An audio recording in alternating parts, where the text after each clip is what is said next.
The date was June 12, 1560. 25,000 samurai warriors marched through the valleys of central Japan. Their war banners stretched across 3 miles of countryside. At their head rode Imagawa Yoshimoto, the most powerful daimyo in Japan, a man who hadn't lost a battle in 2 decades. His target was Kyoto, the imperial capital, where he planned to install himself as shogun and rule all of Japan. Between him and destiny stood a minor lord with 2,000 troops, a crumbling castle, and a reputation as a fool. Every military calculation said this wouldn't even be a battle. It would be an execution. But that minor lord was named Oda Nobunaga, and in the next 6 hours, he would pull off the most audacious military upset in samurai history, using a strategy so unexpected that military scholars still study it today. What happened at Okehazama didn't just save Nobunaga's life. It shattered the balance of power in feudal Japan and set in motion the unification of an entire nation. To understand why this battle seems so impossibly one-sided, you need to grasp exactly who Imagawa Yoshimoto was in 1560. He wasn't just another regional warlord. He was the closest thing Japan had to an inevitable conqueror. The Imagawa clan controlled 3 entire provinces, Suruga, Tatami, and Mikawa. That meant rice production capable of feeding 500,000 people, tax revenue that dwarfed his neighbors, and a military machine that could field armies larger than anyone else in central Japan. But numbers tell only part of the story. Yoshimoto had spent 20 years building something more valuable than soldiers. He'd built momentum. Every castle he sieged fell. Every rival who challenged him was crushed. Every alliance he proposed was accepted because everyone understood the math. Opposing Imagawa Yoshimoto meant destruction. Joining him meant survival and possibly advancement. His 1560 campaign was supposed to be the final act. March to Kyoto, present himself to the emperor, claim the title of shogun, and legitimize his rule over all Japan. The plan was so straightforward it barely qualified as strategy. His massive army would simply roll over the minor lords between his territory and the capital. First in line for annihilation was Oda Nobunaga. Here's what made Nobunaga's situation so desperate. He controlled exactly one province, Owari. His father had died when Nobunaga was young, leaving him a fractured domain filled with rebellious vassals who questioned his every decision. His own family doubted him. His retainers whispered that he was unfit to lead. At his father's funeral, he'd thrown incense at the altar in a rage, behavior so shocking that rumors spread throughout Japan. The Fool of Owari, they called him. Unpredictable, disrespectful, unstable. But here's what those critics missed. Everything Nobunaga did was calculated. The theatrical displays of rage, the unconventional behavior, the apparent disregard for tradition. They weren't signs of instability. They were smokescreens. While rivals dismissed him as a fool, Nobunaga was quietly revolutionizing warfare in his small domain. He'd done something no other daimyo had seriously attempted. He'd armed peasant foot soldiers with muskets and trained them to fight in disciplined formations. In an era where samurai monopolized military power and looked down on commoners as cannon fodder, Nobunaga saw potential that others ignored. A farmer with a gun could kill a samurai with 20 years of sword training. Social class became irrelevant on a battlefield where firearms determined victory. He'd also developed an intelligence network that would make modern spy agencies jealous. Nobunaga didn't just gather information. He obsessed over it. He knew which of Yoshimoto's generals drank too much. He knew which supply routes the Imagawa army preferred. He knew that Yoshimoto traveled with a massive baggage train that slowed his advance to a crawl. Most importantly, he knew something about Yoshimoto that would prove fatal. The great daimyo had become overconfident. When you've won every battle for 20 years, you stop expecting surprises. On June 12th, as Yoshimoto's vast army entered Owari province, Nobunaga faced the council of his retainers in his castle at Kyosu. The mood was funereal. His senior advisors laid out the situation with brutal honesty. Yoshimoto commanded at least 25,000 troops, possibly more. Nobunaga could muster maybe 3,000 if he stripped every garrison and called in every favor. The Imagawa vanguard had already captured 2 of Nobunaga's forward fortresses, Washizu and Marun. The garrisons had fought bravely, but were slaughtered to the last man. Yoshimoto's main force was advancing steadily, unstoppable as a flood. The advisors presented 3 options. First, surrender immediately and hope for mercy. Second, flee to Allied territory and live in exile. Third, retreat to the castle and prepare for a siege they couldn't possibly win. Every option ended with Nobunaga's destruction. Some tried to soften the blow. Perhaps Lord Imagawa would be generous. Perhaps he'd allow Nobunaga to keep a small fief if he swore absolute loyalty. Perhaps exile wouldn't be permanent. Nobunaga listened to every word in silence. When his advisors finished, he stood and walked to the window overlooking his domain. The morning sun was just rising. In the distance, he could see farmers working their fields, merchants opening their shops, families beginning their day. These were his people. This was his land. And he'd be damned if he'd surrender it without making Imagawa Yoshimoto pay in blood. He turned back to his council and spoke 5 words that would echo through Japanese history. We attack at full strength. The room erupted in protests. Attack? With what army? Against what target? They were outnumbered more than 10 to 1. This wasn't courage. This was suicide. But Nobunaga wasn't proposing a conventional battle. He'd been tracking Yoshimoto's movements through his intelligence network, and he'd noticed something that everyone else had missed. A vulnerability so obvious that its very obviousness made it invisible. Yoshimoto's massive army wasn't just his strength. It was also his weakness. Moving 25,000 men through rough terrain required careful coordination. The column stretched for miles. Communication between vanguard and rearguard took hours. And most crucially, Yoshimoto himself traveled in the center of this massive formation, surrounded by his command staff, his personal guard, and an enormous baggage train filled with supplies, tents, and all the luxuries befitting Japan's most powerful daimyo. Here's what Nobunaga understood that his advisors didn't. You don't have to defeat 25,000 men. You just have to kill one. Cut off the head, and the body dies. If Yoshimoto fell, his massive army would collapse into chaos. Rival generals would fight over succession. Soldiers would flee back to their home provinces. The Imagawa threat would evaporate overnight. But here's the problem. Yoshimoto knew he was valuable. He traveled with thousands of bodyguards. He positioned himself in the center of his army where no enemy could possibly reach him. His command post would be a fortress of steel and flesh. Attacking it directly was suicide, unless you could find a moment when all those advantages disappeared. A moment when Yoshimoto let his guard down. A moment when confidence became vulnerability. Nobunaga's spies had just sent word that such a moment was coming. A storm was building on the horizon. And in samurai warfare, storms changed everything. By mid-morning on June 12th, Yoshimoto's army had covered impressive ground. His vanguard had pushed deep into Owari province, establishing forward positions and securing supply lines. The main force followed at a measured pace, professional and disciplined. Yoshimoto himself rode near the center of the column, surrounded by his elite bodyguards, the Red Devils of Mikawa, samurai who'd earned their reputation through decades of brutal warfare. Everything was proceeding exactly according to plan, which is precisely when the weather turned. Dark clouds rolled in from the east, massive thunderheads that transformed the bright June morning into premature twilight. Within minutes, rain began falling. Not a gentle shower, but a torrential downpour that turned roads into rivers of mud and reduced visibility to mere yards. For most commanders, this would have meant halting the advance and seeking shelter. But Yoshimoto had a schedule to keep.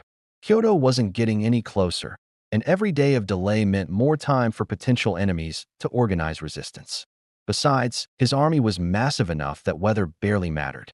What could possibly threaten 25,000 men? The Imagawa forces trudged forward through the storm, but the rain was taking its toll. Armor became waterlogged, adding exhausting weight to every step. Bowstrings went slack, rendering Japan's primary ranged weapon useless until they could be dried. Horse hooves slipped in the mud, forcing the cavalry to slow to a cautious walk.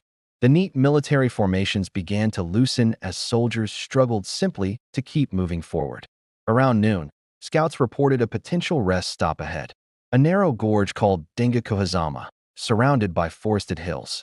At the center of the gorge was a small clearing where Yoshimoto could establish a temporary command post and wait out the worst of the storm. Here's what made this decision so fatally flawed. Yoshimoto was thinking like a man who'd never been seriously challenged. He assessed the situation through the lens of his previous victories. His army was enormous. His bodyguard was elite. His reputation alone kept enemies at bay.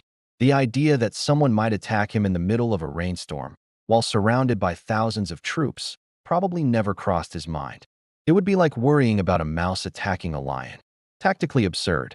But Nobunaga wasn't thinking like a traditional samurai commander.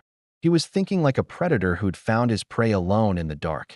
While Yoshimoto's army struggled through the mud, Nobunaga had been moving. He'd left Kiyosu Castle before dawn with barely 2,000 men. No baggage train, no supply wagons, no artillery. Just light, mobile troops capable of moving fast through difficult terrain. His retainers still thought this was madness, but they'd learned not to question their lord once he'd made a decision.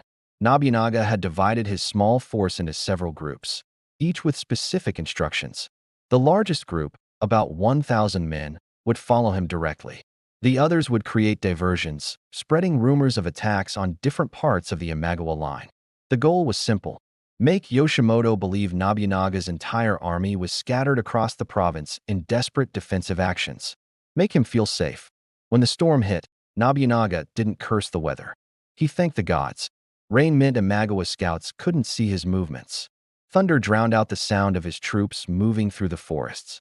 Mud meant the Imagawa army would be exhausted, their attention focused on basic survival rather than security. And most importantly, the storm gave Yoshimoto an excuse to stop exactly where Nobunaga needed him to stop. In that narrow gorge, surrounded by hills covered in dense forest. Perfect terrain for an ambush. By early afternoon, Yoshimoto had established his command post in the clearing at Okehazama. His bodyguard set up a perimeter, but the formation was loose. Soldiers were more concerned with finding shelter from the rain than maintaining tight security. Many had removed their helmets to dump out accumulated water. Weapons were stacked as men tried to dry their bowstrings and clean mud from their armor. The Red Devils remained alert, but even elite warriors get complacent when they're sitting in the middle of their own army. Yoshimoto himself retired to a hastily erected tent where he could review maps and wait for the weather to clear. He sent orders for the vanguard to hold their positions and for the rear guard to catch up. Once the storm passed, they'd resume the march to Kyoto. What Yoshimoto didn't know was that Nobunaga's scouts had been tracking his every move. They'd watched the Imagawa army struggle through the rain. They'd observed the command post being established in the gorge. And they'd sent runners back to Nobunaga with the news he'd been praying for. Yoshimoto had stopped. He was stationary, exposed, and surrounded by exhausted troops focused on the weather rather than defense. The opportunity Nobunaga needed had just materialized like a gift from the war gods themselves. Here's where Nobunaga's unconventional thinking became crucial. Traditional samurai warfare involved formal challenges, announced battles, and honor-bound rules of engagement. Commanders were supposed to declare their intentions, arrange their troops in clear formations, and fight during daylight hours when both sides could demonstrate their martial prowess. Attacking an enemy during a rainstorm while they were resting? That violated every principle of Bushido. It was dishonorable, underhanded, and exactly the kind of tactic that earned Nobunaga his reputation as a fool who didn't understand proper warfare. But Nobunaga understood something that his tradition-bound rivals didn't. Honor doesn't win wars. Victory wins wars. Dead samurai don't write history books. And Yoshimoto's death would be worth any amount of criticism about improper tactics. Nobunaga positioned his 1,000 troops in the forested hills overlooking Okehazama. The rain was beginning to slacken, but visibility was still poor. His men were exhausted from the rapid march, soaked to the bone, and facing impossible odds even if they achieved complete surprise. 1,000 against several thousand Imagawa troops in the immediate area, with another 20,000 nearby, who could respond within hours. If the attack failed, every man with Nobunaga would die. If they hesitated or lost momentum, they'd die. If Yoshimoto escaped, they'd die. The only path to survival was complete, overwhelming, instantaneous violence. Nobunaga walked among his men before the attack. He didn't give an inspiring speech about honor or duty. Instead, he pointed down at the Imagawa command post below. He told them that the man in that tent had ordered the deaths of their comrades at Washizu and Maroon fortresses. That same man planned to destroy their homes, seize their lands, and erase the Oda clan from history. And right now, that man was sitting in a tent, surrounded by bodyguards who thought they were untouchable. Nobunaga's message was simple. They were going to prove those bodyguards wrong. They were going to kill Imagawa Yoshimoto. And they were going to do it in the next 30 minutes. The rain stopped. Shafts of sunlight broke through the clouds, creating an eerie half-light in the gorge below. Imagawa soldiers began emerging from their impromptu shelters, stretching, checking their equipment, preparing to resume the march. Some were laughing, relieved that the worst of the storm had passed. Others were wringing out wet clothing or helping each other with waterlogged armor. The Red Devils maintained their perimeter, but even they had relaxed slightly. After all, they were sitting in the middle of 25,000 troops. What enemy would be insane enough to attack? That's when Nobunaga gave the signal. 1,000 samurai erupted from the tree line simultaneously, charging down the hillsides toward the Imagawa command post with a coordinated battle cry that echoed through the gorge. The psychological impact was devastating. One moment, Imagawa troops were relaxing after a difficult march. The next, they were being charged by screaming warriors emerging from the forests on multiple sides. Confusion exploded through the Imagawa ranks. Officers shouted contradictory orders. Soldiers scrambled for weapons they'd stacked or set aside. The Red Devils tried to form defensive positions, but they'd been caught completely off guard. Here's what made Nobunaga's charge so effective. He wasn't trying to defeat the entire Imagawa army. He had one target and one target only: Yoshimoto's tent. Every soldier in Nobunaga's force knew their mission. Ignore everyone else. Cut through anyone between you and that tent. Kill the man inside. Nobunaga had turned his entire attack into a guided missile aimed at a single point. The Oda samurai smashed into the Imagawa defensive perimeter like a spear through paper. They fought with the desperate intensity of men who knew retreat meant death. More importantly, they fought with focus. While Imagawa soldiers tried to understand what was happening and respond to threats from multiple directions, Nobunaga's forces drove straight for the command tent with single-minded purpose. Inside that tent, Yoshimoto finally understood he was under attack. He could hear the screaming, the clash of steel, the chaos of close combat. But surely his bodyguards would handle this. Some minor raid, probably a desperate last stand by local defenders. Annoying, but not truly dangerous. His attendants helped him into his armor while the Red Devils formed up outside. Then someone burst into the tent with news that changed everything. These weren't local defenders. The attacking force's banners bore the Oda clan crest. Nobunaga himself was leading the charge, and they were cutting through the defensive perimeter like it wasn't even there. For the first time in 20 years, Imagawa Yoshimoto felt genuine fear. The Fool of Owari had just done something no rational commander would attempt. He'd attacked the center of a 25,000-man army with barely 1,000 troops. And somehow, impossibly, it was working. The Red Devils fought with desperate courage, but they'd been caught in the worst possible position.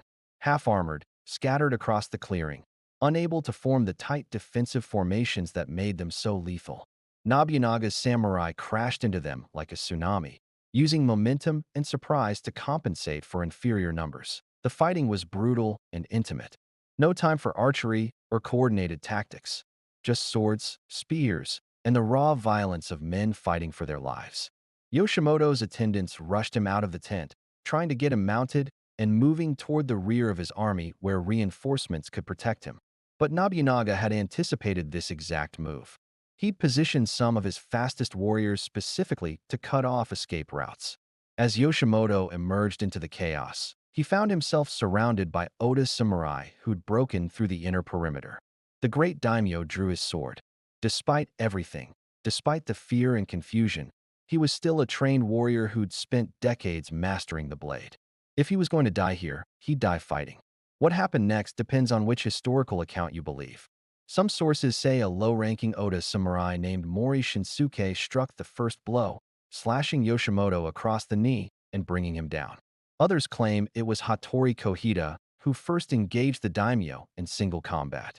What's certain is this: multiple Oda warriors converged on Yoshimoto simultaneously. He fought back, wounded at least 2 of his attackers, but he was one man against many.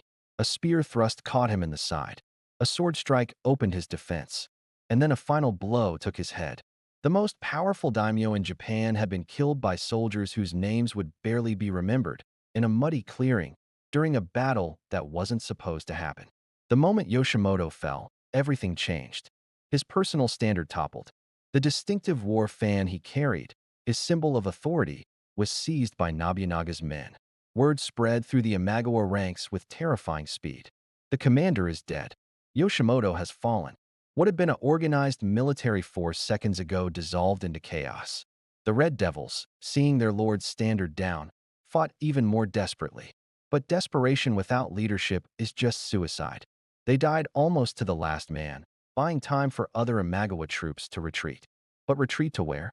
To do what? Without Yoshimoto to give orders, the massive army fractured into confused units led by officers who suddenly had no unified command. Here's what made this moment so devastating for the Imagawa. Yoshimoto wasn't just their military commander. He was the political center holding their entire coalition together. His generals owed personal loyalty to him, not to each other. His alliance network was built on his reputation and relationships. The moment he died, every political calculation changed. Generals in the vanguard heard the news and immediately began thinking about their own survival. Who would lead now? Would there be civil war over succession? Should they negotiate separate peace with Nobunaga? The vast army that had marched confidently toward Kyoto that morning began a chaotic withdrawal back toward Imagawa territory. Some units retreated in good order. Others simply dissolved, with soldiers deserting to return to their home villages. Nobunaga stood in the clearing, surrounded by the bodies of the Red Devils and holding Yoshimoto's severed head. His gamble had succeeded beyond any reasonable expectation. He'd lost fewer than 200 men. The Imagawa had lost their commander, their elite bodyguard, and their momentum. More importantly, they'd lost something intangible but infinitely valuable: the aura of invincibility. For 20 years, Imagawa Yoshimoto had been the inevitable conqueror. Now he was just a head in Nobunaga's hands. That psychological shift would echo through Japanese warfare for decades. But Nobunaga didn't celebrate. He immediately ordered his troops to secure Yoshimoto's war chest and equipment, then withdraw back to Kiyosu Castle before Imagawa reinforcements could organize a counterattack. He knew this victory, as spectacular as it seemed, was still precarious. He'd won the battle through surprise and audacity. If the Imagawa forces regrouped and came back for revenge, his small army would be annihilated in a conventional fight. The key now was to capitalize on psychological momentum while the enemy was still reeling. He needed to turn tactical victory into strategic advantage before anyone had time to think clearly. The aftermath of Okehazama rippled across Japan like an earthquake. The Imagawa clan, suddenly leaderless, descended into exactly the succession crisis Nobunaga had predicted. Yoshimoto's son Ujizane inherited the position but lacked his father's military genius and political skill. Allied daimyos who'd sworn loyalty to Yoshimoto began making separate arrangements. Some approached Nobunaga with offers of alliance. Others declared neutrality. The coalition that had seemed capable of conquering all of Japan fragmented within months. Within a decade, the Imagawa would lose all 3 of their provinces and fade into historical irrelevance. The clan that had almost unified Japan would be remembered primarily for their spectacular defeat at Okehazama. But here's where the battle's true significance becomes clear. Okehazama didn't just destroy the Imagawa. It announced the arrival of a new type of Japanese warfare. Nobunaga had demonstrated that unconventional tactics could defeat superior numbers. That mobility and intelligence could overcome raw military power. That traditional notions of honor and proper battlefield behavior were luxuries that got you killed. Every daimyo in Japan took note. The Fool of Owari had just proven he was the most dangerous man in the country. For Nobunaga personally, the victory was transformative. He'd been a minor lord controlling one province, dismissed by rivals, doubted by his own retainers. Now he was the man who'd killed Imagawa Yoshimoto. Smaller daimyos rushed to ally with him. His own vassals stopped questioning his decisions. His reputation shifted from fool to genius overnight. More importantly, Okehazama gave Nobunaga something he desperately needed: time. With the Imagawa threat eliminated, he could consolidate his control over Owari province, strengthen his alliances, and plan his next moves without an existential threat hanging over him. He used that time brilliantly. Within 2 years, he'd formed a critical alliance with Tokugawa Ieyasu, who'd been a hostage of the Imagawa before Okehazama. That alliance would prove crucial in Nobunaga's later campaigns. He continued innovating militarily, expanding his use of firearms and developing new tactical formations. He built up his economic base, encouraging trade and commerce in ways that traditional daimyos considered beneath samurai dignity. The psychological impact extended beyond military circles. Okehazama became a story that spread through every level of Japanese society.